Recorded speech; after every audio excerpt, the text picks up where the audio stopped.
June 9th Tuesday morning. Welcome to my self growth journey. இது கிட்டத்தட்ட காலையில் 7 மணி. மேகம் பாருங்கள் அப்படி மலை மேலே தவழ்ந்து போயிட்டுருக்குது. 2 நாளாக நல்ல மழை தூரிட்டு இருக்குது. கிளைமேட் ரொம்ப சூப்பராக இருக்குது. இப்போது என்னோடய செல்ஃப் க்ரோத் ஜேர்னியில் நான் ஃபஸ்ட்டு சேஞ்ச் பண்ண நினைக்கிறது என்னோடய காஃபி. நான் சரியான காஃபி லவ்வருங்க. என்ன மாதிரி காஃபி அடிக்ட் யாராவது இருக்க முடியுமான்னு கேட்டால் எனக்கு ஒரு டவுட்டு தான். ஏன்னா அந்தளவுக்கு நான் காஃபி குடிப்பேன். இதில் நான் சேஞ்ச் பண்ண நினைக்கிறது என்னுடைய அளவு. முதல்ல இந்த கப் 2 கப் தான் நான் யூஸ் பண்ணுவேன். கிட்டத்தட்ட இது 300 ml கிட்ட பிடிக்கும். இப்போது அந்த கப்புக்கு பதிலாக நான் இப்போது 150 ml பிடிக்கிற மாதிரி இந்த 2 கப் வந்து நான் செலக்ட் பண்ணியிருக்கேன். இது எனக்கு கொஞ்சம் கஷ்டமாக தான் இருக்குது. குடித்த மாதிரியே தெரியல. என்ன பண்ணுறது, மாற்றி தான் ஆகணும். நீங்களும் இந்த மாதிரி சின்ன சின்ன விஷயங்களை மாற்றிக்கணும்னு நினச்சிங்கன்னா எனக்கு ஒரு ஹார்ட் கொடுங்க, என்னை ஃபாலோ பண்ணிக்கோங்க. உங்களுக்கு ஏதாவது யூஸாக இருந்தால் கண்டிப்பாக கமெண்ட் பண்ணுங்கள்.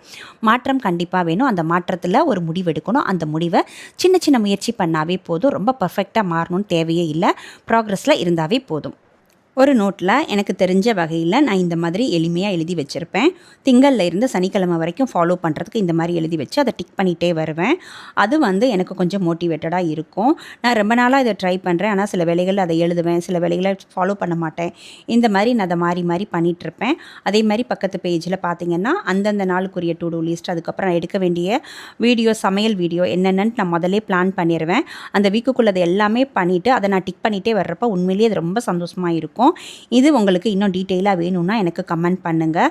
நம்ம மெதுவாக தொலைச்ச பழக்கங்களை மெதுவாக கொண்டுட்டு வருவோம்.